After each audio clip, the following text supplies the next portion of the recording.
Hare Krishna, Hare Krishna, Krishna Krishna, Hare Hare, Hare Ram, Ram Ram, Hare Hare.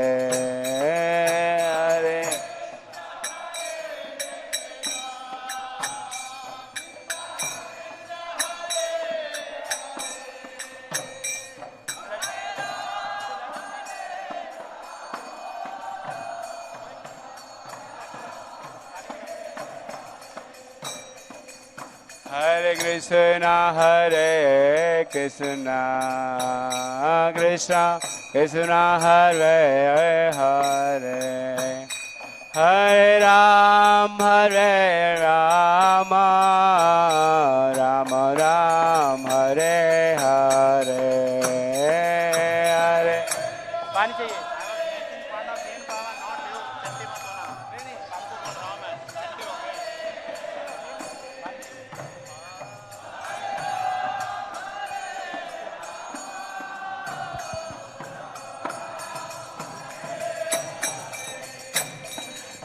Hare Krishna, Hare Krishna, Krishna Krishna, Hare Hare, Hare Ram,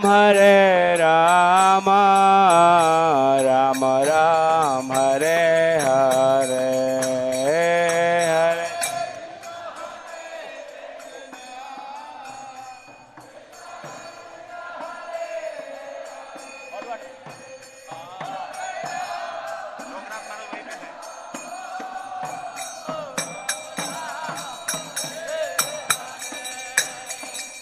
Hare Krishna, Hare Krishna, Krishna Krishna, Hare Hare, Hare Ram, Ram Ram, Hare Hare. Hare Krishna, Hare Krishna,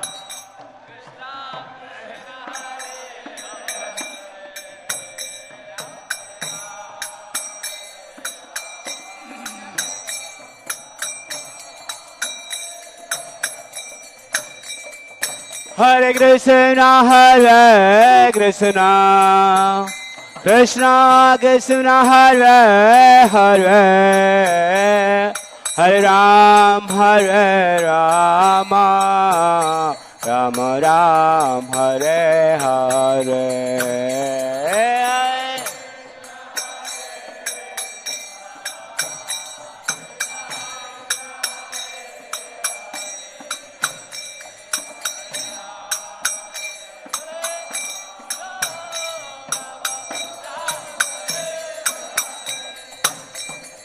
Hare Krishna, Hare Krishna, Krishna Krishna, Hare Hare, Hare Ram, Ram Ram, Hare Hare.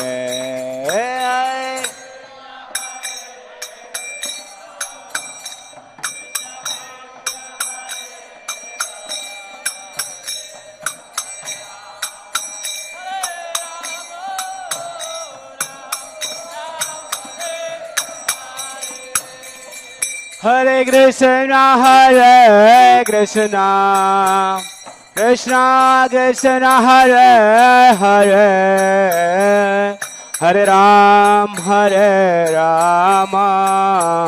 Ram Ram, Hare Hare.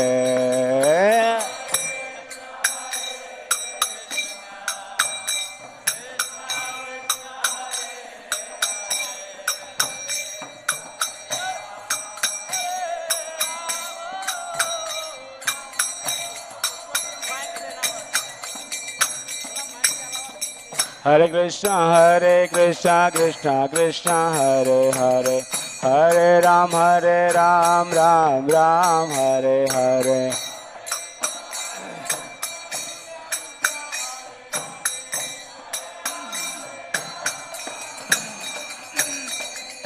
Krishna Krishna Krishna Hare Hare Hare Ram Ram Ram Hare Hare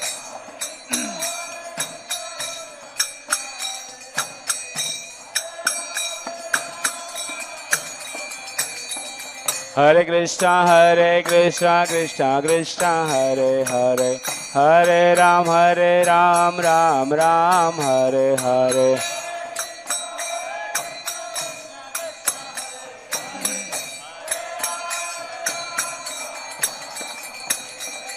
Hare Krishna Krishna Krishna Hare Hare Hare Ram Ram Ram Hare Hare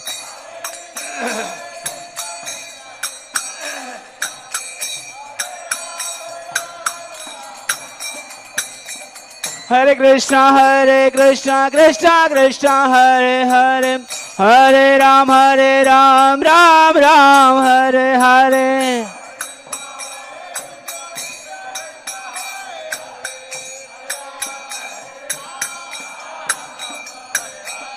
Hare Krishna Krishna Krishna Hare Hare Hare Ram Ram Ram Hare Hare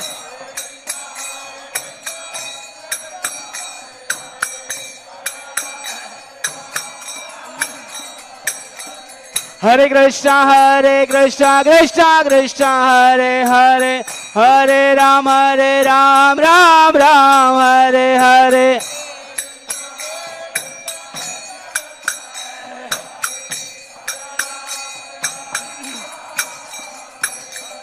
Hare Krishna Krishna Krishna Hare Hare Hare Ram Ram Ram Hare Hare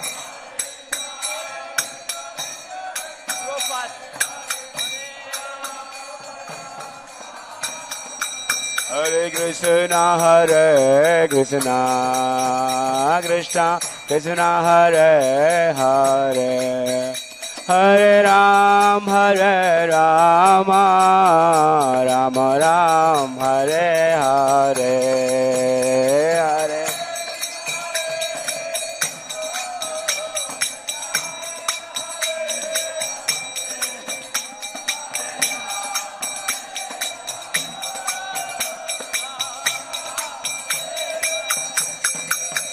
Hare Hare Krishna Krishna Krishna Hare Hare Hare Ram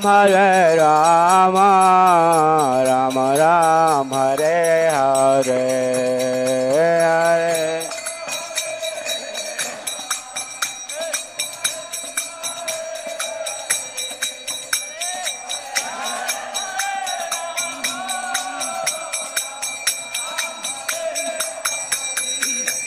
Hare Hare Krishna Krishna Krishna Hare Hare Hare Ram Ram Ram Hare Hare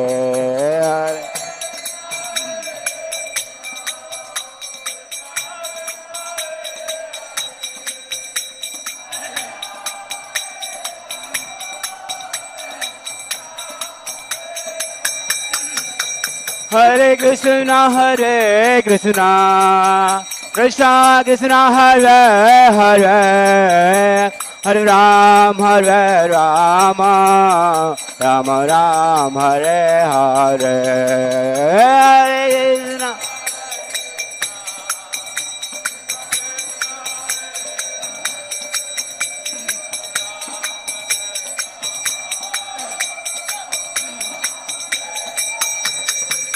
Hare Krishna Hare Krishna Krishna Krishna Hare Hare Hare Ram Ram Ram Hare Hare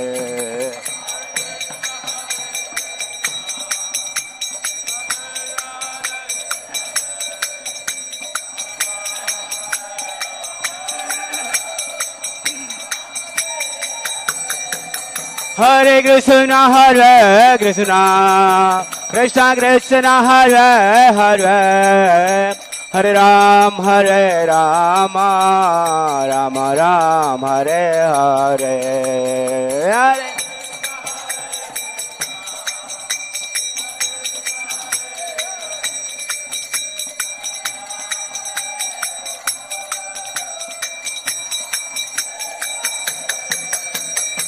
Hare Krishna, Krishna Krishna, Hare Hare, Hare Ram, Ram Ram, Hare Hare.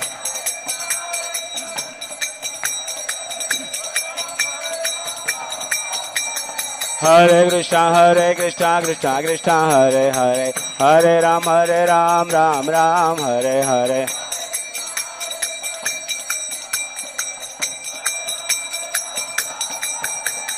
Hare Krishna, Krishna Hare Hare, Hare Ram, Ram Ram, Hare Hare.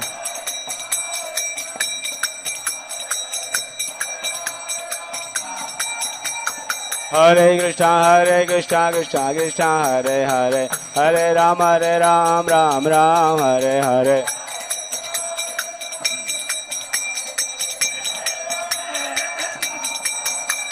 Hare Krishna, Krishna Hare Hare, Hare Ram, Ram Ram, Hare Hare.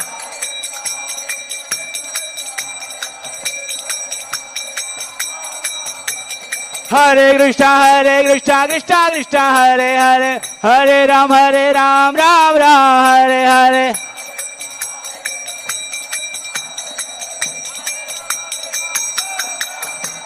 Hare Krishna, Krishna Hare Hare, Hare Ram, Ram Ram, Hare Hare.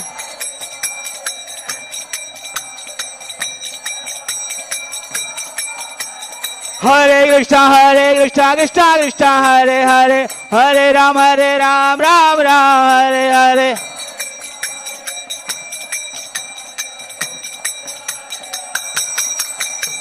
Hare Krishna, Krishna Krishna, Hare Hare, Hare Ram, Ram Ram, Hare Hare.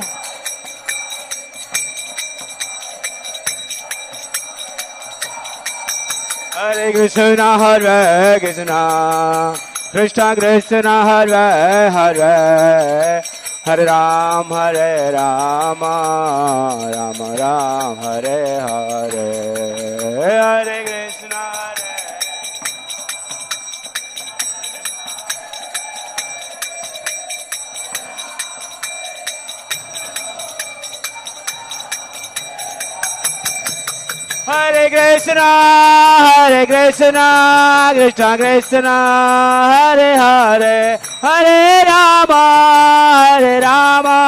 Rama Rama, Hare Hare.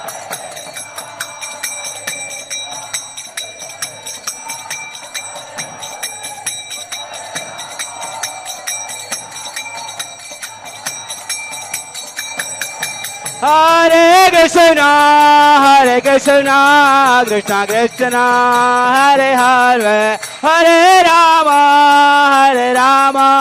Rama Rama, Hare Hare.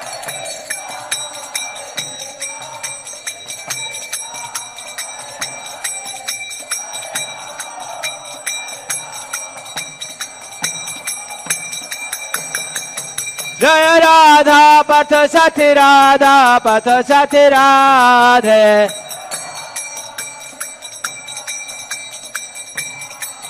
Jaya Radha Patha Sati Radha Patha Sati Radhe.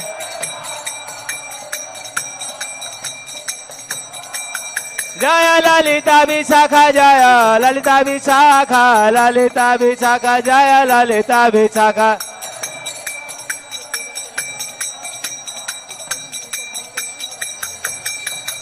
Jaya Gauranitai, Gauranitai, Gauranitai, Jaya Gauranitai.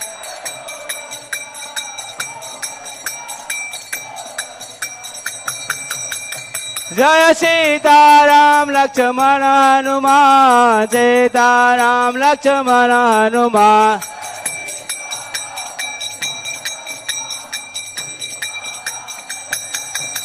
जय जय प्रभुपाद प्रभुपाद प्रभुपाद प्रभुपाद।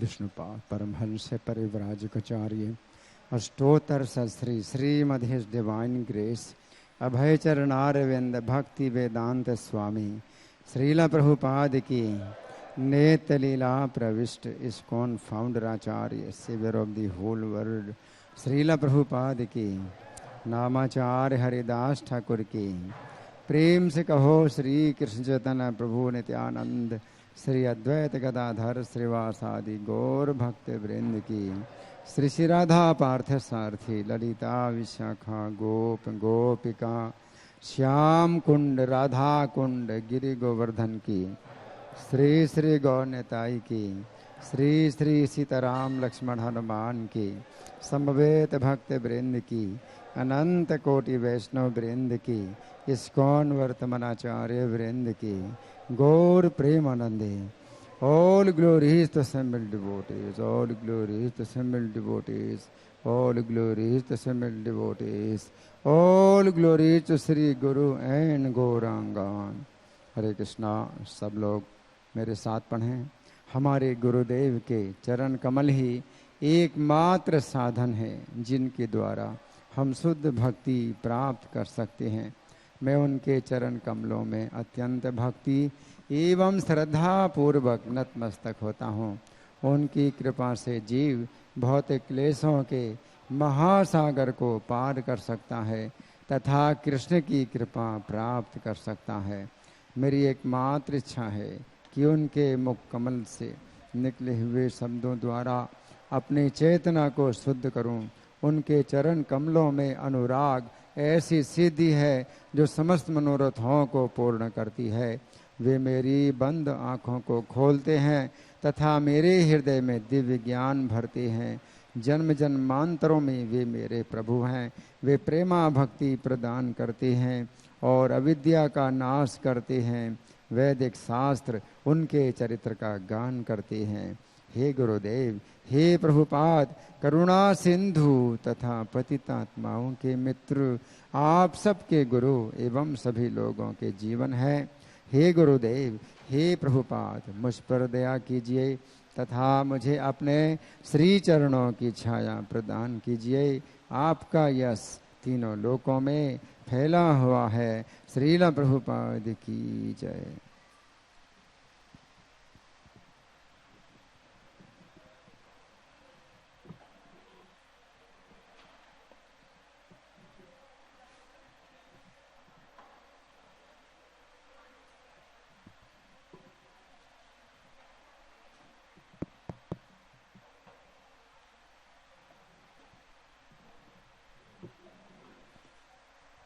हरि बोल। जय राधा माधव जय कुंज बिहारी राधा।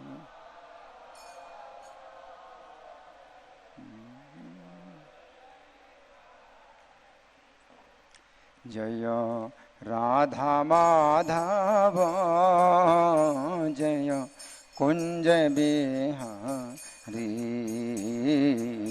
राधा।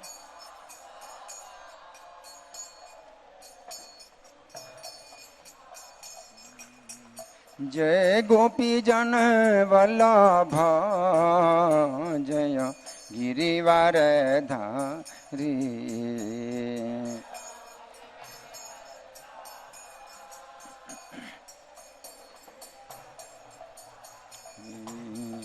जय गोपी जन वल्लभ जय गिरिवर धारी।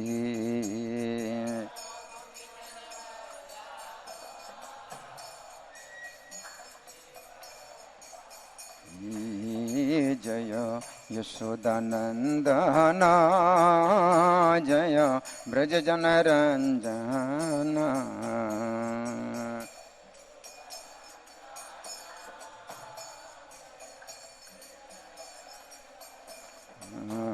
जय यशोदानन्दना जय ब्रज जनरञ्जना यशोदा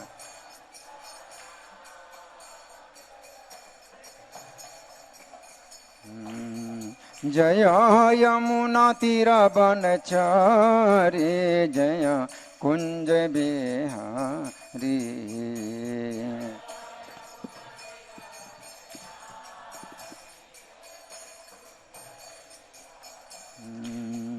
जय यमुना तीरवनचारी जय कुंज बिहारी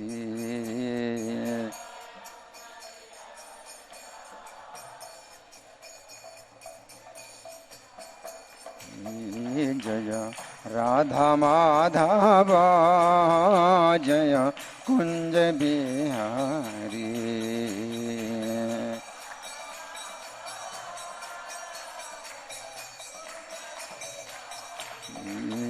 जय राधा माधव जय कुंज बिहारी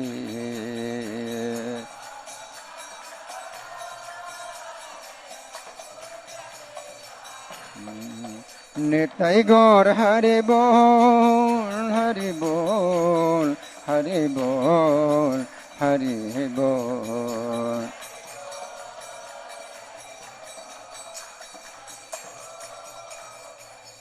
जय प्रभुपदा प्रभुपदा प्रभुपदा जय प्रभुपदा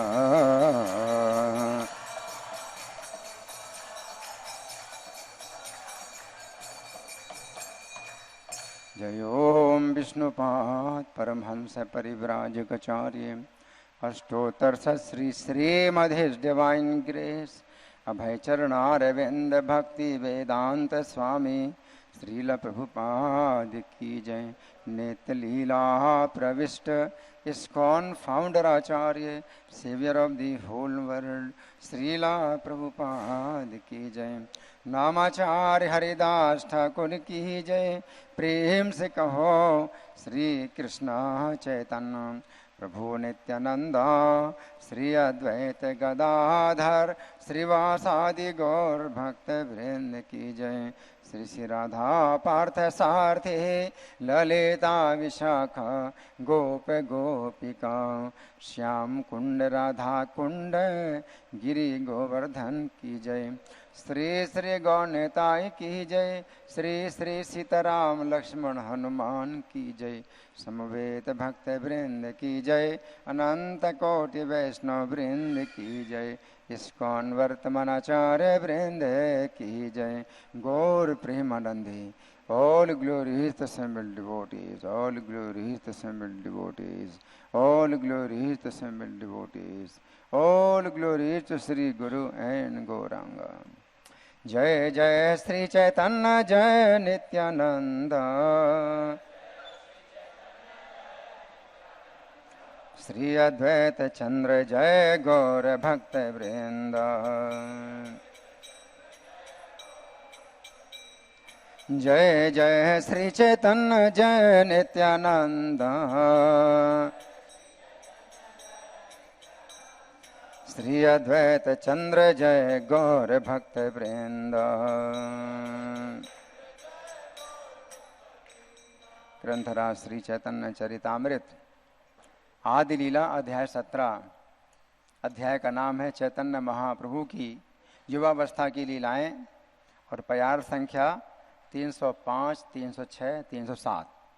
तो 305, 306 का तात्पर्य नहीं है तो मैं केवल पाठ करूंगा और 307 श्वेत पट में लिखा हुआ है तो आप लोगों के साथ हम पढ़ेंगे। तो प्यार संख्या 305 है। इथे तर्क करी के ना करे संशय कृष्णेर अचिंत शक्ति यही मत है। अनुवाद है, संसारी तर्कों के द्वारा महाप्रभु के चरित्र के विरोधाभासों को नहीं समझा जा सकता। फलस्वरूप किसी को इस संबंध में कोई संशय नहीं करना चाहिए। मनुष्य को केवल कृष्ण की अचिंत शक्ति को समझने का प्रयास करना चाहिए, अन्यथा वह यह नहीं समझ सकेगा कि ऐसे विरोध किस तरह संभव होते हैं। तो हम थोड़ा समझेंगे, क्योंकि यहाँ तक आने में अभी कुछ समय लगेगा।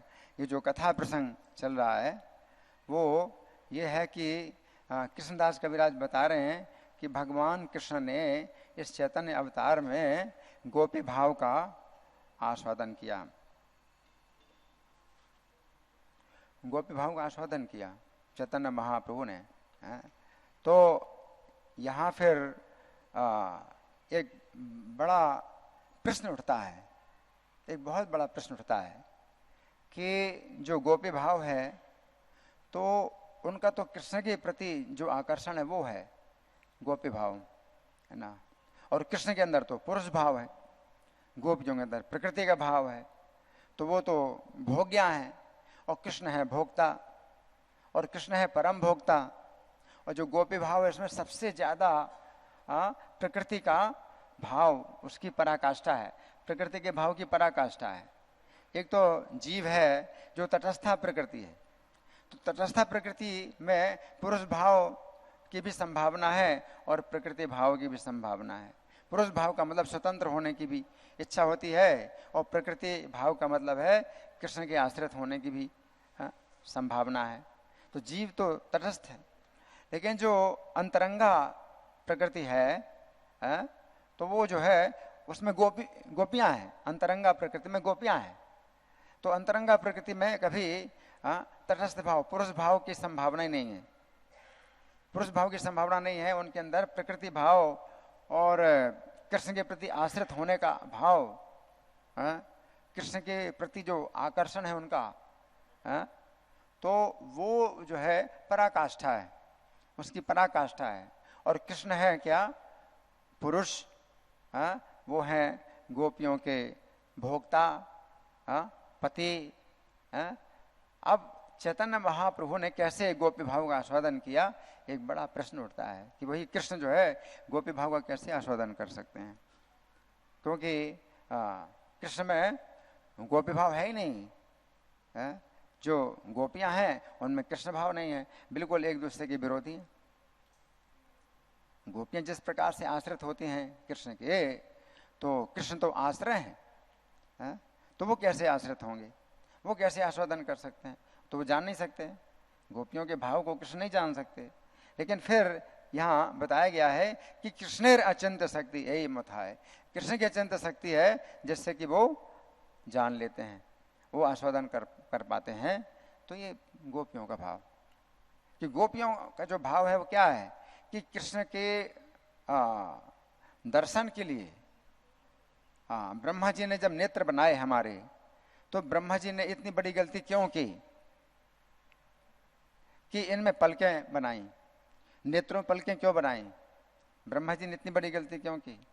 क्योंकि पलकें जो है जब बंद होती हैं तो कृष्ण के दर्शन में बाधा पड़ती है। ये गोपी भाव। अब आपके अंदर नहीं है वो गोपी भाव। आप जैसे मुझे देख रहे हैं या भगवान को देख रहे हैं, तो पलकें बंद होती हैं और खुल जाती हैं, तो आपको पता चलता है कुछ बाधा होती है? कोई बाधा नहीं, कोई बाधा नहीं होती। वो निमेष काल कहलाता है, 1 सेकंड का 1/72वां हिस्सा, 1 सेकंड का 72वां हिस्सा है। तो इतना कम समय है, तो उसमें क्या है? मैं आपको देख रहा हूँ, आप मुझे देख रहे हैं, तो पलकें बंद होती हैं, खुल जाती हैं, तो उसमें क्या बाधा है? कोई बाधा नहीं। लेकिन वो निमेष काल भी जो है गोपियों के लिए कई युगों के समान लगता है। मतलब कृष्ण का विरह ऐसा विरह है कि ब्रह्मा जी की निंदा करते हैं। ब्रह्मा जी की निंदा करने का साहस किसको हो सकता है? गोपियों में ही ब्रह्मा जी की निंदा करने का साहस है। वो गोपी भाव है कि जब ब्रह्मा जी ने जो है हमारे नेत्र बनाए और निश्चित भी किया कि कृष्ण का दर्शन भी मिलेगा इन नेत्रों को, तो पलकें क्यों बनाई? एक बहुत बड़ी जो है ये गलती गोपियों ने मतलब निकाली ब्रह्मा जी की, फिर पलकियों क्यों बनाई, है ना। क्षणार्धम अपि योग सत्यम व्यासाम ये विना भवत गोपी नाम परमानंदम आसीत गोविंद दर्शने, कि गोविंद के दर्शन में गोपियों को परम आनंद प्राप्त होता है। और क्षणार्धम अपि योग सत्यमेव, आधा क्षण का समय भी, आधा क्षण यानी 2 मिनट, 2 मिनट का समय भी 100 युगों के समान लगता है, 100 युगों। और एक युग कितना होता है? 43,20,000 साल का। तो 100 युग कितना हो गया? 43 करोड़ 20 लाख साल। तो 2 मिनट का समय भी उनको 43 करोड़ 20 लाख साल के बराबर लगता है, 2 मिनट का, है ना। उस हिसाब से आप निकाल सकते हैं कि जो निमेष काल है वो कितना लगता होगा। अगर 2 मिनट में 43 करोड़ 20 लाख साल का समय उनको लगता है तो 2 मिनट का मतलब 120 सेकंड, है ना। 120 में फिर आप 72 से और गुणा करिए तो निमेष काल बनेंगे। तो 120 हो गया, 120 गुणे 72 से आप भाग दीजिए कितने में? 43 करोड़ 20 लाख में। तो कितना आएगा? इतना समय निमेष काल का होता है, इतना एक निमेष काल। तो ये गोपी भाव है। तो कृष्ण को कहाँ ये पता चलता है? कृष्ण थोड़ी अपने गुणों का आस्वादन कर सकते हैं, उन्हें पता ही नहीं कि उनके अंदर क्या गुण है। गोपियाँ कैसे जो है उनके गुणों का आस्वादन करती हैं, कृष्ण को कहाँ पता। लेकिन कृष्ण जो है अगर जानना चाहें तो जान लेते हैं, अचिंत्य शक्ति है ये। तो आगे जो प्यार संख्या 306 है, अचिंत्य अद्भुत है कृष्ण चैतन्य विहार, चित्र भाव चित्र गुण चित्र व्यवहार। श्री कृष्ण चैतन्य महाप्रभु की लीलाएं अचिंत्य तथा अद्भुत है, उनका भाव अद्भुत है, उनके गुण अद्भुत हैं, उनका व्यवहार अद्भुत है। तो ये सब जो है हमें अचिंत्य मानना पड़ेगा कि अचिंत्य है। इसलिए चैतन्य महाप्रभु ने क्या सिद्धांत दिया? अचिंत्य भेद अभेद तत्व। अचिंत्य भेद अभेद तत्व, भेद भी है और अभेद भी है, अचिंत्य है। तो ये जो है आपको जानना है ना। अब इस प्यार संख्या 307 मेरे पीछे बोले, तर्क यह नाहि माने जय दुराचार, कुंभी पाके पचे तार नाहे के निस्तार। तर्क इहा नाहे माने जे दुराचार, कुंभी पाके पचे तार नाहे के निस्तार। इसमें जो यही शब्द लिखा है ना, तो या के साथ में एक बिंदु बनाया ना, या के साथ में बिंदु बनाया, तो इसमें बंगाली में जब इस तरह से होता है तो जा पढ़ा जाता है ना। तो यही ना पढ़ के आप क्या बोलेंगे? जेई। ठीक है, ये जो है उच्चारण का जो है तरीका है ना। तो आप लोग जेई बोलें। तर्के इहा नाहे माने जेई दुराचार, कुंभी पाके पचे तार नाहे के निस्तार।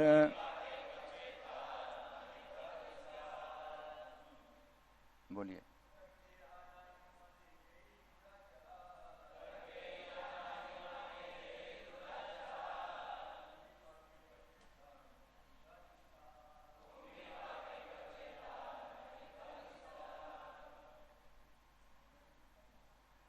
बोलो।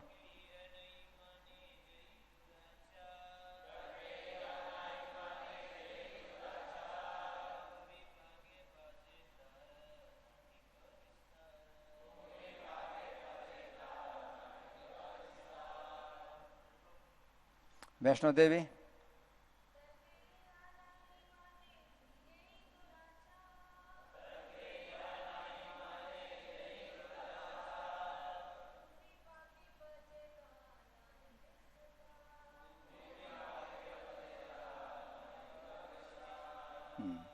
शब्दार्थ। तर्क द्वारा यह नाही नहीं माने मानता जेई जो कोई दुराचारी कुंभी पाके नरक के उबलते तेल में पचे उबलता है, तार उसका नाहिक नहीं है निस्तार उद्धार।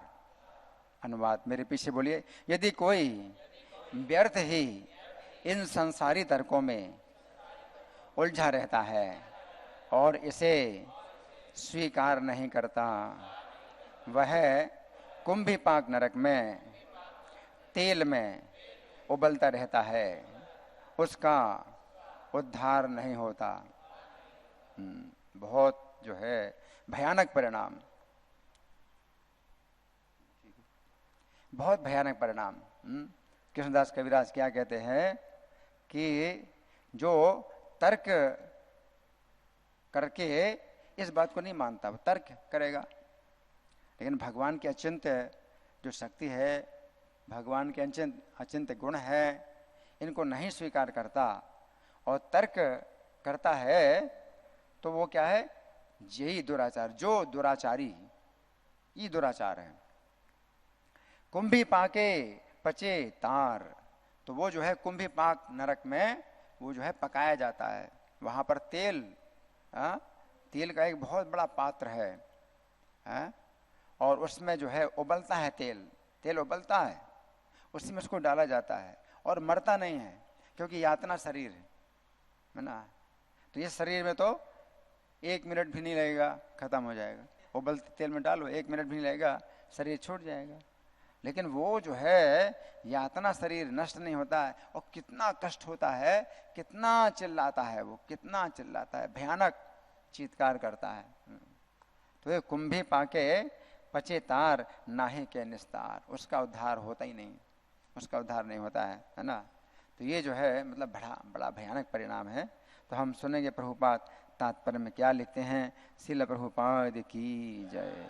कुंभी पाक एक प्रकार का नरक है जिसका वर्णन श्रीमद् भागवत 5:26-13 में मिलता है। उसमें कहा गया है कि जो व्यक्ति जीवधारी पक्षियों तथा जंगली जानवरों को अग्नि में पकाकर जीभ का स्वाद पूरा करता है। क्या कुंभीपाक नरक में कौन जाता है? जो व्यक्ति जीवधारी पक्षियों और जंगली जानवरों को अग्नि में पकाकर, जिंदा पकाते हैं, है ना, उनको ज्यादा स्वाद मिलता है। तो पक्षी को जो है या पशु को वो जिंदा पकाते हैं, तेल, उबले तेल में जिंदा पकाते हैं और उसको फ्राई करते हैं, है ना, जिंदा पकाते हैं, है ना। तो जीव का स्वाद पूरा करता है कि ज्यादा स्वादिष्ट मिलेगा, इसमें ज्यादा स्वादिष्ट लगेगा, है ना। तो उससे मृत्यु के बाद यमराज के समक्ष लाया जाता है और कुंभीपाक नरक का दंड दिया जाता है ना। बहुत भयानक नरक, बहुत भयानक यातना। प्रत्येक नरक में यातना है और बड़ी भयानक यातना है, बड़ी भयानक यातना है ना। उस समय वो याद करता है, वो जोर जोर से चिल्लाता है कि मैंने ये कर्म किए। नरक जो है एक ऐसी विधि है जिसमें कि व्यक्ति उसी शरीर से उसको कष्ट पहुंचाया जाता है जिस शरीर से उसने पाप किया था, उसी शरीर। ये शरीर अब यातना बन गया है, यातना शरीर बन गया है, लेकिन शरीर वही है उसका। वो स्थूल शरीर था, ये यातना शरीर है, ये शरीर वही है। अपनी पहचान वो उसी शरीर में करता है और वो याद करता है कि मैंने ये काम किया था और अब मुझे ये यातना भोगनी पड़ रही है। चिल्लाता है, बहुत चिल्लाता है ना। जो वैसे तो हमें इस जीवन में कुछ अगर कष्ट मिलता है तो हमें पता ही नहीं है कि पिछले जन्म में हमने क्या किया था, कुछ किया था, इतने मानना पड़ता भाई कुछ किया था कि हमें कष्ट मिल रहा है। लेकिन नरक में ऐसा नहीं है, स्पष्ट उसको जो है याद आता है कि ये किया था, है ना। जब वो जाता है यमराज के सामने तो चित्रगुप्त जो है उसका खाता मंगवाते हैं, लिखा हुआ है, और उसको पढ़ के सुनाया जाता है। वहां उसको वकील नहीं मिलता कोई। सरकार तो आपको वकील देती है। अगर सरकार ने आपको कुछ आपके ऊपर आरोप लगाया और आपको जो है मतलब बंदी बना लिया, जेल में बंद कर दिया, उसके बाद फिर केस चलता है ना। तो आपके पक्ष में भी एक वकील आपको दिया जाता है। अगर आपके पास कोई वकील नहीं है तो सरकारी वकील आपके पक्ष में जो है आता है, जो कि आपके पक्ष में बोलेगा। और फिर जो है जो जज होता है वो निर्णय करेगा कि आपको जो है छोड़ा जाए या आपको दंड दिया जाए। तो सब जज के द्वारा निर्णय होता है। तो वहाँ पर जज तो यमराज हैं, लेकिन वकील कोई नहीं है। पापी को जो सुनाया जाता है उसको भी मौका नहीं दिया जाता है सफाई देने का कि तुम अपने कुछ सफाई दो। उसको सुनाया जाता है कि तूने ये काम किए और अब तुझको ये दंड दिया जाएगा। तो इस प्रकार की विधि है वहाँ पर, है? और वो पापी जो है फिर याद करता है कि मैंने ये कर्म किया, है ना। तो यहाँ प्रभुपाद लिख रहे हैं कि उसे मृत्यु के बाद यमराज के समक्ष लाया जाता है, यमराज के समक्ष लाया जाता है ना। तो यमराज जो अजामिल था, अजामिल को भी यमदूत आए थे और यमराज के साथ, यमराज के सामने जब ले जाते हैं तो वो भी बड़ा कठोर तरीका होता है। उसको जो है बांधते हैं गले से और शरीर से खींचते हैं, उसके सूक्ष्म शरीर को गले से बांध करके और स्थूल शरीर से निकालते हैं। बहुत कष्ट से वो जो है शरीर छोड़ता है अपना और फिर मारते पीटते उसको ले जाते हैं, है ना। 99,000 योजन का रास्ता है, वो उस रास्ते से ले जाते हैं जो रास्ता ये 99,000 योजन का है। 99,000 योजन को अगर मतलब अंदाजे से मतलब जो है 1 लाख मान लें तो 1 लाख में 12 से गुणा करो तो किलोमीटर बनेंगे। तो कितना किलोमीटर हुआ? 12 लाख किलोमीटर, 12 लाख किलोमीटर की यात्रा और 1-2 मुहूर्त में, 2 मुहूर्त का मतलब 96 मिनट में, 96 मिनट में कितना? 12 लाख किलोमीटर की यात्रा उसको चलाया जाता है, मार मार करके और पैदल चलाया जाता है उसको, है ना। और फिर यमराज के सामने उसको खड़ा किया जाता है और फिर जो है चित्रगुप्त से यमराज कहते हैं इसका मंगाओ खाता। चित्रगुप्त अपने मुनियों को कहते हैं भाई लाओ इसका खाता, है ना। और फिर पढ़ा जाता है उसका खाता और फिर यमराज जो है उसको उसके लिए दंड सुनाते हैं कि इसको ये दंड मिलना चाहिए, है ना। तो यहाँ प्रभुपाद लिखते हैं कि यमराज के समक्ष लाया जाता है और कुंभीपाक नरक का दंड दिया जाता है। वहां उसे कुंभीपाक नामक उबलते तेल में डाल दिया जाता है जिससे किसी को छुटकारा नहीं, कोई नहीं छूट सकता। हाँ, जो पापी है कभी नहीं छूट सकता उससे। कुंभीपाक उन व्यक्तियों के लिए है जो व्यर्थ ही ईर्ष्यालु हैं, जो लोग श्री चैतन्य महाप्रभु के कार्यकलापों से ईर्ष्या करते हैं, उन्हें इसी नरक का दंड मिलता है। ये जो है कृष्णदास कविराज ने कहा और प्रभुपाद ने भी पुष्टिकरण कर दिया। अब इससे आगे कोई कुछ बोल नहीं सकता, प्रभुपाद भी पुष्टिकरण कर रहे हैं और ये बात सच है ना। जैसे मायावादी होते हैं तो मायावादियों के लिए कहा गया कृष्ण के अपराधी, मायावादी कृष्ण के अपराधी हैं।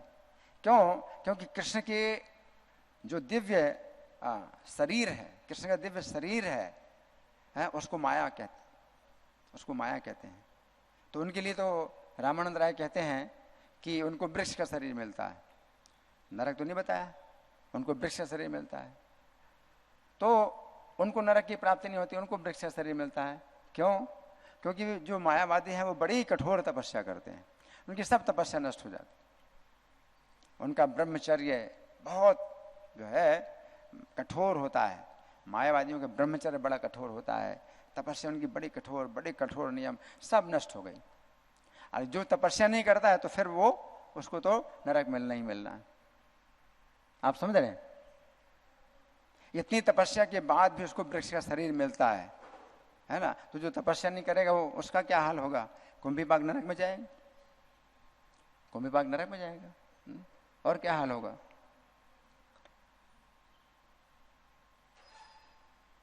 तो नाहिक निस्तार उसके लिए जो है निस्तार नहीं है ना। अब देखिए भगवान कृष्ण भी एक बात कहते हैं जिसको भी समझना है। गर्ग संहिता में भगवान कृष्ण ललिता देवी से कहते हैं, भगवान कहते हैं कि जो मुझ केशव में उसी राधिका में थोड़ा सा भी भेद नहीं देखते, बल्कि दूध और उसकी शुक्लता के समान हम दोनों को सर्वथा भिन्न मानते हैं। उन्हीं के अंतःकरण में अहेतु की भक्ति के लक्षण प्रकट होते हैं तथा वे ही मेरे गोलोक धाम में प्रवेश पाते हैं। इस भूतल पर जो कुबुद्धि मानव मुझ केशव हरि में तथा श्री राधिका में भेदभाव रखते हैं। वे जब तक चंद्रमा और सूर्य की सत्ता है तब तक निश्चय ही काल सूत्र नामक नरक में पड़कर दुख भोगते हैं। भगवान कृष्ण कहते हैं तो राधिका कृष्ण में भेद नहीं देखना है। भेद है भी और नहीं भी, अचिंत भेदा भेद तत्व। तो भगवान कृष्ण क्या कहते हैं कि मुझ में और राधिका में उसी प्रकार भेद नहीं है जैसे दूध में और दूध की सफेदी में। दूध में दूध की सफेदी में भेद नहीं है, भेद भी है और भेद नहीं भी है। शक्ति में शक्तिमान में भेद भी है और भेद नहीं भी है। तो दोनों बातें हमें माननी है ना। तो कुछ लोग हैं जो कि भेद देखते हैं, अभेद नहीं देखते, तो वो भी गलत है। और कुछ लोग अभेद देखते हैं, भेद नहीं देखते, वो भी गलत है। जैसे कि आज का जो प्यार है, तो उसने बताया है कि जो लोग तर्क से नहीं मानते तो भेद नहीं देखते, तो राधा कृष्ण को एक मानते हैं, गोपियाँ कृष्ण को एक मानते हैं, है ना। तो वो भी जो है अपराध है, वो भी अपराध है। कैसे एक हैं? क्योंकि गोपियाँ जो है भोग्या हैं और कृष्ण भोक्ता है, वो प्रकृति है, पुरुष। तो बहुत भेद है, जमीन आसमान जैसा भेद है ना। तो शक्ति में और शक्तिमान में भेद भी है और अभेद भी है, तो अचिंत है। तो हमें दोनों चीजें माननी पड़ेंगी, है ना। तो ये बताया कि अगर जो भेद नहीं देखते हैं तो क्या जो भेद देखते हैं, राधा कृष्ण में या गोपियों कृष्ण में जो भेद नहीं देखते हैं, हाँ, तो कुंभीपाक नरक में जाते हैं। और जो भेद देखते हैं, यहाँ मतलब जो भेद देखते हैं वो काल सूत्र नरक में जाते हैं। दोनों बात। इसलिए हमें क्या करना पड़ेगा? अचिंत भेद अभेद तत्व, भेद भी है अभेद भी है, दोनों को मानना पड़ेगा, है? तो दोनों बातें हैं ना। तो इसको हमें जो है मतलब बड़ी सावधानी से समझना पड़ेगा। अब ये जो है श्रीमद् भागवत के 5वें स्कंद का जो 26वां अध्याय है, तो उसमें 28 प्रकार के नरकों का वर्णन मिलता है ना। तो उसमें 5वीं संख्या का जो नरक है वो कुंभीपाक बताया गया है, और 6वीं संख्या का नरक बताया गया है काल सूत्र। तो 5वीं संख्या का नरक और 6वीं संख्या का नरक। तो इसका मतलब क्या हुआ कि 5वीं संख्या का नरक मिलता है अगर आप भेद नहीं देखते, और अगर आप भेद देखते हैं तो 6वीं संख्या का नरक मिलता है, काल सूत्र नरक मिलता है।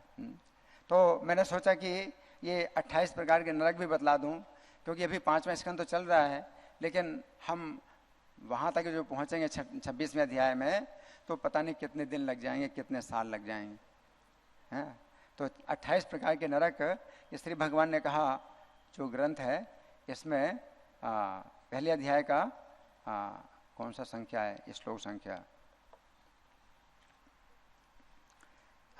43वां श्लोक, पहले अध्याय के 43वें श्लोक की व्याख्या में हमने 28 प्रकार के नरकों का वर्णन किया है।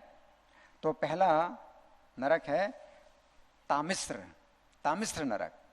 जो व्यक्ति दूसरों की पत्नी या धन को छीनता है, उसे यमदूत रस्सी से बांधकर तामिश्र नरक में डालते हैं, जहां उसे डांटा जाता है, भूखा प्यासा रखा जाता है तथा पीटा जाता है। ये तामिश्र नरक है। दूसरा नरक है अंध तामिश्र। जो व्यक्ति दूसरों को धोखा देकर उनकी स्त्रियों को भोगता है, उसे अंध तामिश्र नरक में इतनी अधिक यातना दी जाती है कि उसकी आंखों के सामने अंधकार के अतिरिक्त और कुछ भी दिखाई नहीं पड़ता है। ये और कितने समय तक रखा जाता है किसी नरक में? ऐसे 1-2 साल नहीं होता है, 1000 साल, 10,000 साल, 1 युग, 10 युग, ऐसे हिसाब होते हैं नरक के। ऐसा हिसाब नहीं होता है नरक का। फिर तीसरा है कौन सा नरक? रौरव नरक। जो व्यक्ति अपने शरीर, पत्नी और पुत्रों के पालन में लगा रहकर अन्य प्राणियों को कष्ट पहुंचाता है, उसे रौरव नरक में डाला जाता है, जहां पर सर्प से भी अधिक क्रूर रुरु नाम के प्राणी उसे काटते हैं। रौरव नरक। चौथा है महारौरव नरक। जो व्यक्ति अपने परिवार वालों को भी पीड़ा पहुंचाकर केवल अपने ही शरीर का पालन करता है उसे महारुरु नरक में डाला जाता है, जहां पर रुरु से भी अधिक भयानक महारुरु नाम के प्राणी उसका मांस नोच नोच कर खाते हैं। फिर 5वां कुंभीपाक नरक। जो व्यक्ति अपने स्वाद की पूर्ति के लिए निर्दोष जीवित पशु तथा पक्षियों को भूनता है उसे यमदूत कुंभीपाक नरक में ले जाते हैं तथा उसे उबलते हुए तेल में भूनते हैं। फिर चौथा कालसूत्र नरक। सुनिए ध्यान से, कालसूत्र नरक क्या होता है? जो व्यक्ति ब्राह्मण की हत्या करता है उसे कालसूत्र नामक नरक में रखा जाता है जिसकी परिधि 80,000 मील की है। एक ऐसी जमीन है जिसकी परिधि सिरकमफेरेंस बोलते हैं ना, हा? उसका घेरा 80,000 मील है। 80,000 मील का मतलब 1,20,000 किलोमीटर का घेरा है ना, परिधि है ना, और तांबे की बनी है जमीन। इसकी सतह ऊपर से सूर्य द्वारा और नीचे अग्नि के द्वारा गर्म होती है। वो व्यक्ति भीतर की भूख प्यास से और ऊपर से सूर्य द्वारा और नीचे की अग्नि से जलता हुआ कभी लेटता है, कभी बैठता है, कभी खड़ा होता है, कभी इधर उधर दौड़ता है। इतनी गर्म जमीन में वो ना बैठ सकता है, ना लेट सकता है, ना खड़ा हो सकता है। तो ये कौन सा नरक है? कालसूत्र नरक है ये, है ना। फिर 7वां नरक असिपत्र वन नरक। जो व्यक्ति बिना किसी कारण के धर्म के सिद्धांत को छोड़ता है उसे यमदूत असिपत्र वन नरक में ले जाकर कोड़ों से पीटते हैं। जब वो भागता है तो उसके चारों ओर तलवार के समान तीखी पत्तियों से उसका पूरा शरीर छत विक्षत होने से वो भयानक चीत्कार करता है। वो असिपत्र वन है, वन है जंगल।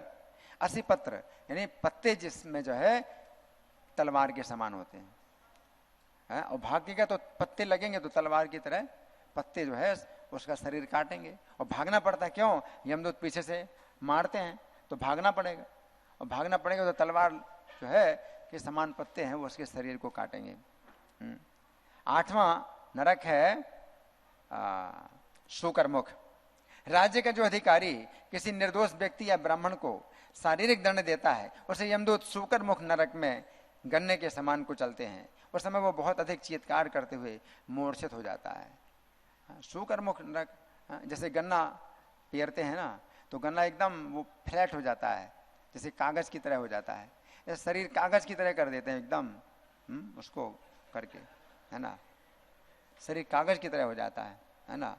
लेकिन फिर से जिंदा होता है, हर बार उसको उसी में जो है डाल करके कागज बनाते हैं, है ना, लेकिन मरता नहीं, है ना। शूकरमुख नरक है। 9वां नरक है अंधकूप। जो व्यक्ति अन्य पशुओं, पक्षियों या कीटों की अनावश्यक हिंसा करता है उसे अंधकूप नरक में डाला जाता है, जहां अंधकार में ही वे पशु, पक्षी और कीड़े उसे सताते हैं। इस प्रकार वो आराम नहीं कर पाता और निरंतर घूमता रहता है। कितना कष्ट है। 10वां कृमि भोजन। जो व्यक्ति अतिथियों, वृद्धों और बच्चों को भोजन ना बांटकर स्वयं ही खाता है उसे अपवित्र कृमि भोजन नरक में रखा जाता है। वहां ये 8 लाख मील के विस्तार वाला एक कुंड है। एक कुंड 8 लाख मील के विस्तार का है, यानी 12 लाख किलोमीटर के विस्तार का एक कुंड है जो कीड़ों से भरा है। इस कुंड में वो कीड़ों को खाता है और कीड़े उसे काटते हैं। भोजन नहीं मिलेगा, कीड़े ही खाओ और वे कीड़े उसको काटेंगे, है ना। ये कृमि भोजन नरक है। 11वां है संदंस नरक। जो व्यक्ति दूसरों का सोना या रत्न छीन लेता है उसे संदंस नरक में ले जाकर सणसी तथा लोहे से के गर्म पिंडों से उसकी खाल उतारी और उसके शरीर के टुकड़े किए जाते हैं, संदस। फिर 12वां तप्त सूर्य नरक। विवाह के अतिरिक्त जो पुरुष पर स्त्री या जो स्त्री पर पुरुष से व्यभिचार करती है उसे तप्त सूर्य नरक में ले जाकर यमदूत उसे कीड़ों से पीटते, कीड़ों से नहीं, कोड़ों से, क्षमा करना, कोड़ों से पीटते हैं यमदूत, और उसी स्त्री या पुरुष को लोहे की तपी हुई मूर्ति का आलिंगन करने के लिए विवश करते हैं। फिर 13वां है वज्रकंटक सालमली। जो व्यक्ति पशुओं के साथ व्यभिचार करता है उसे वज्रकंटक सालमली नरक में वज्र के समान कठोर कांटों वाले सेमल के वृक्ष में लटकाकर यमदूत नीचे की ओर खींचते हैं। जिससे कांटों के द्वारा उसका पूरा शरीर छिन्न भिन्न हो जाता है। अब पेड़ में चढ़ा दिया और खींचेंगे बांध करके तो वो कस के पकड़ेगा, चिपटेगा, तो पूरे शरीर में कांटे चुभ जाएंगे, है ना, क्योंकि वज्र के समान कांटे हैं पेड़ में। और आपको चढ़ा दिया पेड़ में और फिर रस्सी से खींचे तो आप कस के पेड़ को आलिंगन करेंगे ना कि आप गिरे नहीं, है ना, नहीं तो गिरेंगे। तो जब आप बड़ी कस के अपने पेड़ को जो है आप चिपकते हैं तो पेड़ के जो कांटे हैं आपके शरीर में आर पार होते हैं, है ना, पूरा शरीर छिन्न भिन्न हो जाता है। 14वां, शासन का जो अधिकारी सच्चे धर्म में बाधा डालता है उसे यमदूत वैतरणी नामक नरक की नदी में फेंक देते हैं, जहां पर जल के जंतु उसे खाते हैं और उसके चारों ओर मल, मूत्र, पीप, रक्त, केस, नख, हड्डी, मज्जा, मांस और चर्बी भरी रहती है, वैतरणी नदी। फिर 15वां, जो व्यक्ति सदा वेश्यावृत्ति में ही लगा रहता है उसे यमदूत पुयोद नामक नरक के समुद्र में गिरा देते हैं, जो मल, पीप, श्लेष्मा, लार, अन्य वस्तुओं से भरा रहता है। उसे समुद्र में इन्हीं वस्तुओं को खाना पड़ता है। 16वां, जो व्यक्ति अपने सुख के लिए व्यर्थी पशुओं की हत्या करने में लगा रहता है उसे यमदूत प्राणरोध नामक नरक में डाल देते हैं, जहां पर उसकी उसी प्रकार से हत्या की जाती है जिस प्रकार उसने पशुओं की हत्या की थी। 17वां, जो व्यक्ति पूजा का दिखावा करने के लिए पशुओं की हत्या करता है उसे मृत्यु के पश्चात वैशसन नामक नरक में रखा जाता है, जहां पर यमदूत उसे अपार कष्ट देकर अंत में उसका वध कर देते हैं।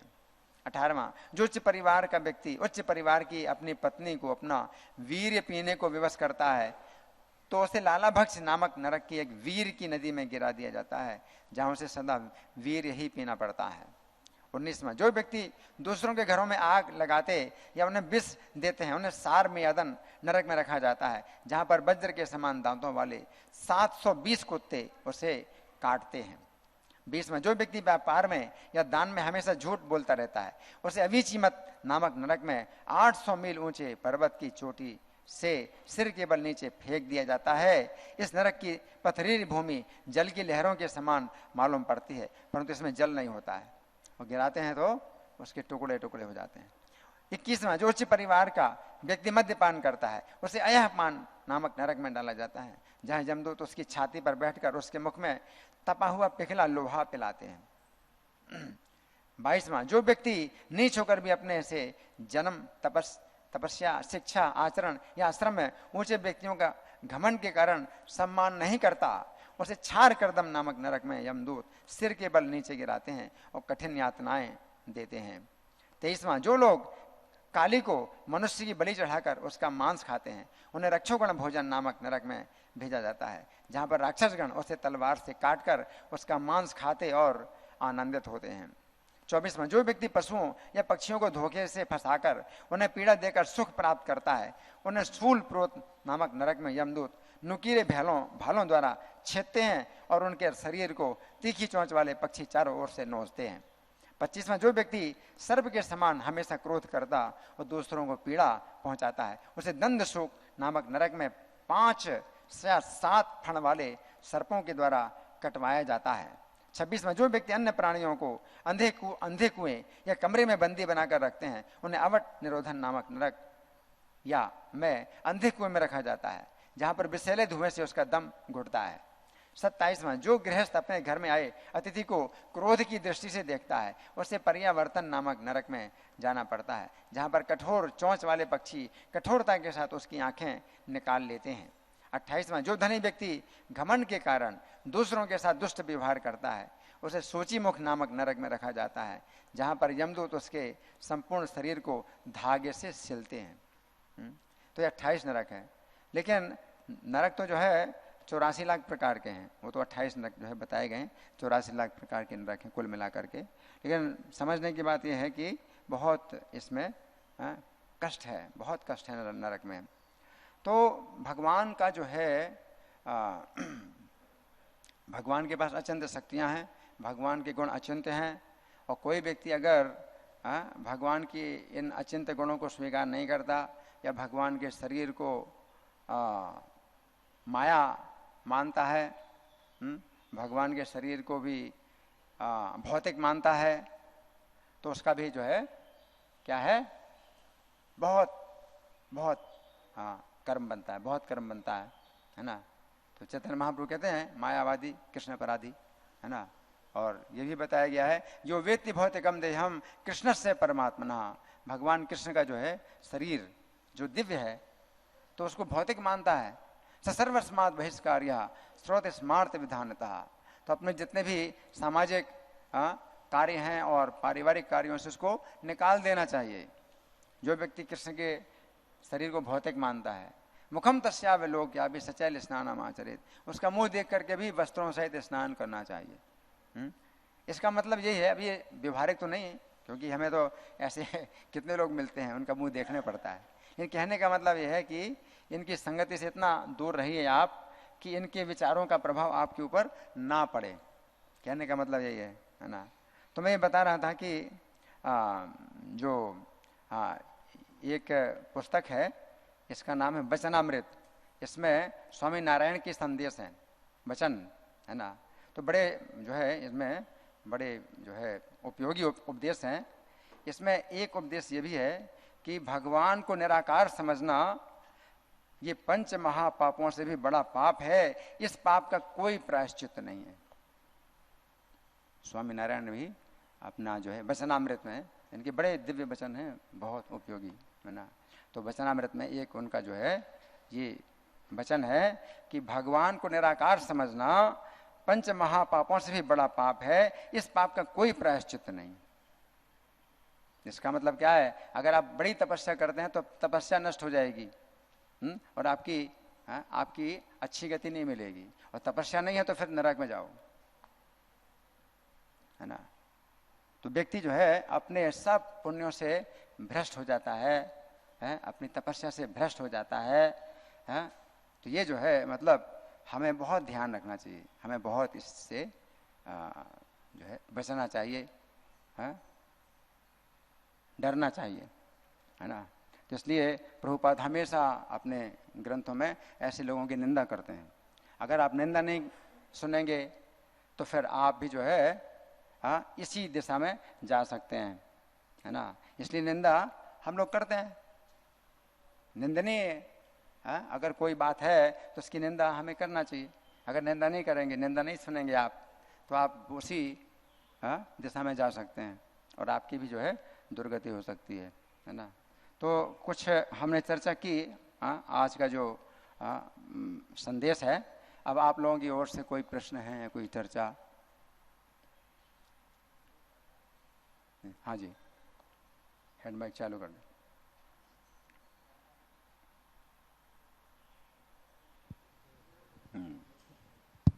प्रभु जी, ये नरकों का वर्णन सुन के बहुत ज़्यादा भय फील होता है, मतलब, और उस टाइम वैसा फील होता है कि इस संसार में जितना सुख है उसकी तुलना में तो अनंत दुख है।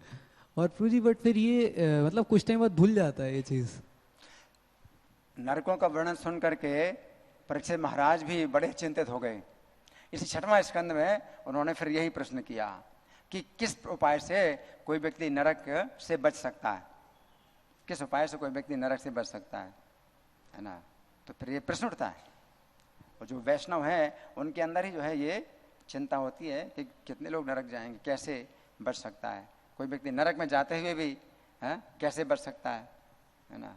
तो फिर अजामिल की कथा सुखदेव गोस्वामी ने सुनाई कि भगवान के नाम का जो है कितना महात्म्य है।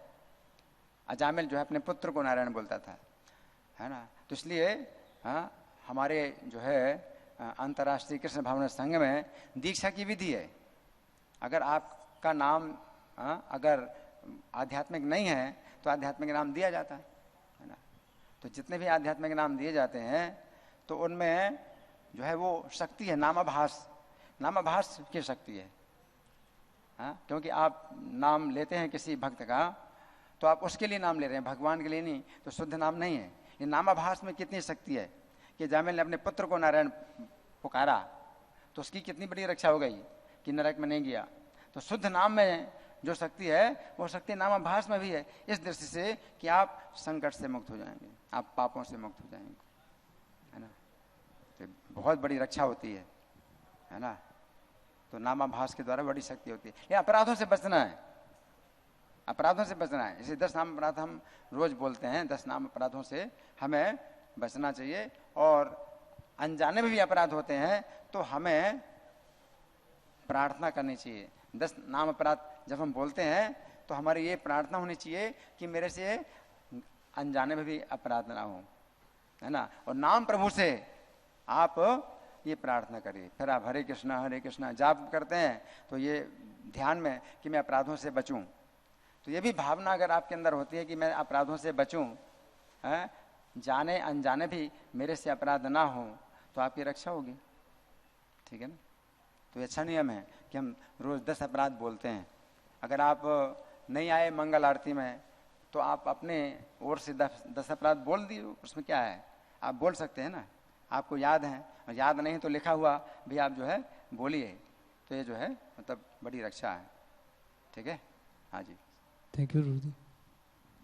और कोई प्रश्न है? मैं प्रश्न करूं?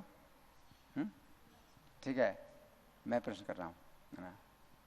तो यहाँ आज की प्यार में जो कृष्णदास कविराज कहते हैं कि वो कुंभी पाक नरक में उसको डाला जाता है, उसका निस्तार नहीं है, कैसे व्यक्ति के लिए, कौन बताएगा? हाँ जी।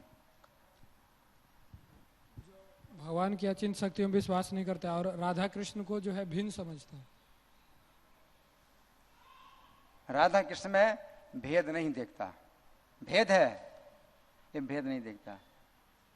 राधा कृष्ण में इतना भेद है, उनके भाव में इतना भेद है, गोपियों के भाव में और कृष्ण के भाव में इतना भेद है, जमीन आसमान का भेद है ना। तो कृष्ण में जो है अचिंत शक्ति है कि वे उस भाव को जान लेते हैं, तो जो भेद नहीं देखते हैं। तो एक प्रकार से निराकार, भाई सब एक ही हैं, निराकार। दो, उनके शरीर को दिव्य नहीं मानना, उनके भाव को दिव्य नहीं मानना, उनके गुणों को दिव्य नहीं मानना, तो ये सब मतलब एक ही स्तर के जो है अपराध है ना। तो उनको कौन सा नरक मिलता है? कौन सा नरक मिलता है? कुंभी पाक नरक मिलता है ना। फिर हमने दूसरा भी बताया, भगवान कृष्ण का जो कथन है तो उसमें एक दूसरे प्रकार का अपराध होता है। क्या? काल सूत्र नरक किनको मिलता है? जो भेद करें, जो भेद करें तो उनको काल सूत्र, तो भेद करते हैं कि राधा रानी जो है एक दूसरी की पत्नी है और कृष्ण जो है इनका जो है संबंध अवैध है, पता नहीं क्या। तो ये जो है बड़ा गंभीर अपराध है, इसलिए ज्यादा हम चर्चा ही नहीं करते। चैतन्य महापुरुष लिए राधा कृष्ण की लीलाओं की चर्चा ही नहीं करते थे, है? उनके साथ में केवल 3.5 लोग थे जिनके साथ में की चर्चा होती थी, है ना। तो सामान्य लोगों को जो है केवल हरि नाम शिक्षा देना, है ना। तो ये भी एक अपराध है ना। हाँ जी, आपका प्रश्न। जैसे हर पाप के लिए एक नरक मतलब निश्चित है, तो जो अपराध है उसके लिए भी कुछ नरक का प्राप्ति का कुछ होता है क्या? अपराध वास्तव में तो जो अपराध है, कई बार हम पाप को अपराध भी बोल देते हैं, लेकिन अपराध में पाप में अंतर है। पाप तो जो है ऐसा है कि कितना भी पाप हो, करोड़ों जन्मों के पाप हो, तो वो नामाभास से भी, एक नामाभास से भी वो जो है नष्ट हो जाता है, करोड़ों जन्मों के पाप भी। जैसे अजामिल का जो है अयम ही कृत निर्वेशो जन्म कोट्यंग सामपि, कि करोड़ों जन्मों के पापों से इसका जो है प्रायश्चित हो चुका है। विष्णुदूत कहते हैं यद ब्याज हार विष्णु नाम सस्ते नम हरे, कि भगवान का मंगलकारी नाम इसने उच्चारण किया है तो नामाभास से ही जो है करोड़ों जन्मों के पापों का प्रायश्चित हो जाता है। लेकिन अपराध जो है एक अलग चीज होती है, कि जैसे रुई का ढेर है, सूखा ईंधन है, तो आग जलाती है, पेट्रोल आग जलाती है तो कोई परिश्रम नहीं होता, आग को सब जला देती। सूखा ईंधन को, पेट्रोल को आग जला देती है, तो कोई परिश्रम नहीं है। तो हरि नाम जो है, नाम का आभास भी जो है आपके करोड़ों जन्मों के पापों को नष्ट कर देता है, वो कुछ भी परिश्रम नहीं होता। लेकिन अपराध क्या होता है? पानी होता है। आपने पानी डाला, अग्नि में पानी डाला, तो अब अग्नि की जो है शक्ति खत्म हो गई। तो अपराध क्या हो गया? पानी होगी। तो आप नाम का जप कर रहे हैं, इसके अंदर अपने पापों के ऊपर आप आग का प्रयोग कर रहे हैं, लेकिन अपराध कर रहे हैं तो उसमें पानी डाल रहे हैं। अब पानी डालने तो फिर क्या हुआ, नाम की शक्ति खत्म हो गई। आप समझ रहे हैं? तो अपराध जो है मतलब बहुत गंभीर है, अपराध बहुत गंभीर है, नाम का अपराध। ठीक है, तो इसलिए हमें नाम अपराध से बचना चाहिए। नामाभास में भी जो है बड़ी सुरक्षा है। ठीक है ना, तो इस तरह से समझना चाहिए। हरे कृष्णा। हाँ जी, हरे कृष्णा प्रभु जी। कहाँ पर? अच्छा प्रभु जी, जैसे जो होता है इतना कड़क नियम होता है, महाराज नृग जो थे उनको मतलब छोटा सा उनको गलती भी नहीं था, पूरा पूरा उनका गलती भी नहीं था, तो उनको नरक जाना पड़ा और गिरगिट का शरीर मिला। और जैसे अजामिल है, भगवान का एक बार नाम लिया तो वो नरक जाने से बच गया। अच्छा प्रश्न है। राजा नरक को नरक नहीं जाना पड़ा। राजा नरक बहुत पुण्यात्मा थे। उन्होंने इतनी गैयों का दान किया था ब्राह्मणों को कि कोई संख्या नहीं है। जैसे वर्षा की बूंदों की कोई संख्या नहीं होती है, इतनी गौओं को दान किया था, तो नरक में नहीं जाएंगे। लेकिन हर व्यक्ति पुण्यात्मा भी जो है यमराज के पास जाता है। तो और जो वहाँ यमदूत हैं वो कभी देवदूत के रूप में आते हैं। तो देवदूत के रूप में पुण्यात्मा व्यक्ति को जो है बड़े आदर पूर्वक और रथ में या विमान में अच्छे रास्ते से लेकर जाते हैं। और वहाँ पर धर्मराज के रूप में, यमराज नहीं है, धर्मराज के रूप में है, वो जो है स्वागत करते हैं कि आइए महाराज आइए। राजा नृग को धर्मराज बोले महाराज आइए, आपका स्वागत है, ऐसे बोलते हैं। और जो पापी होते हैं उसको मार मार करके और बांध करके शरीर से निकालते हैं। बड़ा कष्ट, शरीर छोड़ने में बड़ा कष्ट होता है। लेकिन जो पुण्यात्मा व्यक्ति होता है उसको एक जो है दिव्य शरीर प्राप्त होता है। और यमदूत उसको बड़े आदर पूर्वक, देवदूत हालांकि यमराज के ही भेजे हैं लेकिन वो देवदूत की तरह होते हैं, वो उनका भयानक आकार भी नहीं होता है देवदूत। और वो बड़े आदर पूर्वक ले जाते हैं और ऐसे रास्ते से जहाँ पेड़ों की छाया है और पानी के जो है तालाब हैं, और अच्छे रास्ते से ले जाते हैं, बड़े आदर पूर्वक ले जाते हैं। और धर्मराज उनका स्वागत करते हैं।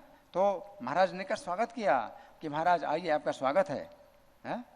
और फिर उन्होंने बताया कि आपका तो इतना पुण्य है कि पुण्य का कोई अंत ही नहीं है ना। लेकिन आपसे कुछ दोष बन गया है, तो वो दोष आप पहले भोगना चाहते हैं या पुण्य भोगना चाहते हैं। ये चुनाव भी जो है उन्हीं को दिया जाता है जो बहुत पुण्यात्मा है। तो आप बोलिए, आपको जो है अपने दोष का जो है पहले फल भोगना है या पुण्यों का फल भोगना है। तो राजा नृग ने कहा कि मुझे आप दोष, पहले मैं दोष का फल भोगना चाहता। तो बोले ठीक है, तो आप गिरगिट बन जाइए। तो यमराज ने कहा आप गिरगिट बन जाइए। तो उनका सूक्ष्म शरीर जो है गिरगिट बन गया, और सूक्ष्म शरीर जब बन जाता है तो फिर स्थूल शरीर बनता है, फिर उसी शरीर में वो जन्म लेता है। तो यमराज जो है उसको गिरगिट, अपनी इच्छा से उनको गिरगिट का शरीर दे देते हैं और वो गिरगिट के रूप में जन्म लेते हैं। तो वो नरक नहीं है, लेकिन हाँ इसको भी जो है अनिष्ट तो है ही है। कोई नहीं चाहता कि ऐसी स्थिति में पड़े रहें, है ना। प्रभु जी, दोष कटा क्यों नहीं है? ये दोष जो है वो पुण्यात्मा राजा थे, तो उन्होंने तो भगवान का शुद्ध नाम लिया होगा, तो ये दोष कटा क्यों नहीं? वही तो बात है कि जब आप समर्पण नहीं करते हैं, अपने कर्म फल जो है भगवान की सेवा में नहीं लगाते हैं, तो पुण्य और पापों का जो खाता है वो चलता रहता है। लेकिन उससे हुआ क्या कि अंत में उनको भगवान का दर्शन हुआ, फिर भगवान की शरण ली और फिर जो है वो चले गए। तो महाराज नृग को जो है फिर बाद में भगवान कृष्ण का दर्शन हुआ और उन्होंने उनसे शुद्ध भक्ति मांगी और फिर वो कर्म बंधन से मुक्त हो गए। तो कहने का मतलब अगर आप कर्म को जो है अर्पित नहीं करते, कृष्ण के शरणागत नहीं होते हैं, तो आपके कर्म जो है बने रहते हैं और पुण्यों का फल भी भोगना है, पापों का भी फल भोगना है, और सब खाता जो है आपका बराबर चलता रहता है ना। ये जो अजामिल था, अजामिल ने बचपन में बहुत अच्छी भक्ति की थी और अपने पिता के आदेश के अनुसार उनकी पूजा में सेवा करता था, सहायता करता था। लेकिन फिर कुछ वेश्या की संगति से उसका पतन हुआ। पतन हुआ, लेकिन नाम के द्वारा उसकी रक्षा हुई। तो कहने का मतलब है कि उससे अपराध नहीं हुआ। अब ये सौभाग्य था कि अजामिल का अपराध नहीं हुआ, लेकिन हम नकल करेंगे अजामिल की तो अपराध हो जाएगा। इसलिए अजामिल की नकल नहीं करना, वो नाम का अपराध हो जाएगा। अजामिल जब नाम बोलता था तो वो नहीं सोचता था कि इसमें अपराध कर रहा हूँ, नाम के बल पर मैं पाप कर रहा हूँ, तो वो उसने नाम के बल पर पाप नहीं किया। लेकिन आप अगर अजामिल की नकल करेंगे तो नाम के बल पर पाप करने का अपराध बन जाएगा, ठीक है ना। तो ये सौभाग्य की बात है कि उससे अपराध नहीं हुआ, लेकिन वो हम जो है ऐसे सौभाग्य की आशा ना करें, हम अपराधों से बचें, ठीक है। तो विधि यही है। बहुत बहुत धन्यवाद प्रभु जी। धन्यवाद। अच्छा, एक प्रश्न आया है मेरे पास लिखित रूप में कि कृष्ण अपने गुणों को स्वयं नहीं जान पाते, इसको कैसे समझें? श्री कृष्ण तो भगवान है। हाँ, तो कृष्ण भगवान है, उनमें अचिंत्य शक्ति है, इसीलिए हम कहते हैं कि अपने वो गुणों को जान लेते हैं। और नहीं तो कोई व्यक्ति अपने गुणों को नहीं जान पाता है, क्योंकि जैसे कोई स्त्री है तो वो पुरुषों के लिए आकर्षक होती है, लेकिन स्त्रियों के लिए आकर्षक नहीं होती, तो स्त्री नहीं जान सकती, है ना। जो स्त्री है पुरुष के प्रति आकर्षित होते हैं, तो पुरुष लोग जो है आकर्षित नहीं होते पुरुष के प्रति, है ना। जैसे कोई पक्षी है, पशु है, तो स्त्री के रूप को देख के वो आकर्षित नहीं होते, पशु पक्षियों को कोई आकर्षण नहीं होता, है ना। तो यहाँ मतलब बात यह है कि कृष्ण पुरुष हैं और गोपियाँ हैं, तो उनके अंदर प्रकृति का भाव है। तो जो प्रकृति का भाव है वो पुरुष नहीं जान सकता। पुरुष जो है प्रकृति को भोगता है, प्रकृति को भोग सकता है ना। वो प्रकृति के भाव को नहीं समझ सकता, वो पुरुष प्रकृति को भोगता है। वो जो प्रकृति है तो वो पुरुष के भाव को नहीं जान सकती, वो जो है पुरुष के प्रति समर्पित होती है प्रकृति। तो ये जो है एक दूसरे को समझ नहीं सकते। लेकिन अब भगवान है, कृष्ण भगवान है, अगर कृष्ण भगवान है उनके पास अचिंत्य गुण है, तो इसलिए जान पाते हैं। तो ये उत्तर है, ठीक है। धन्यवाद। ग्रंथराज श्री चैतन्य चरितामृत की जय, श्रील प्रभुपाद की जय, राधा पार्थार्थी ललिता विशाखा गौर निताई, सीताराम लक्ष्मण हनुमान की जय हो।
चैतन्य प्रभु नित्यानंद से अद्वैत गदाधर शिवासादि गौर भक्तवृंद श्री श्री राधा कृष्ण गो गोपीनाथ श्याम कुंड राधा कुंड गिरिवर्धन की जय, वृंदावन धाम की जय, नवद्वीप धाम की जय, स्वामी तो भक्तवृंद की जय, गंगा माई की जय, यमुना माई की जय, तुलसी देवी की जय, भक्ति देवी की जय, स्वामी तो भक्तवृंद की जय।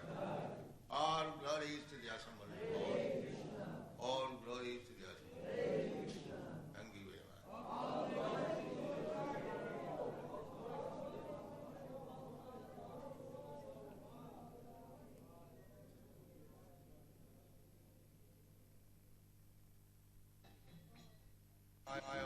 परमंश परिव्राजकाचार्य सतर सदस्यमान भक्ति सिद्धांत सरस्वती गोस्वामी प्रभुपाद की जय, अनंत कोटि वैष्णववृंद की जय, नामाचार्य श्री हरिदास ठाकुर की जय।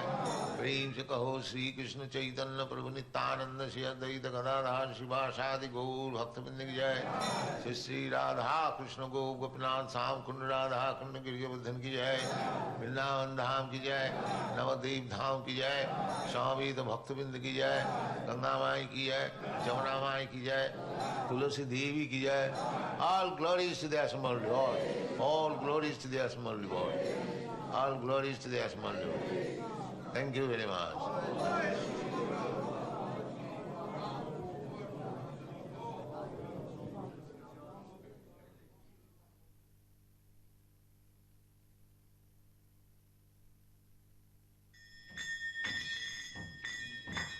Namaskar.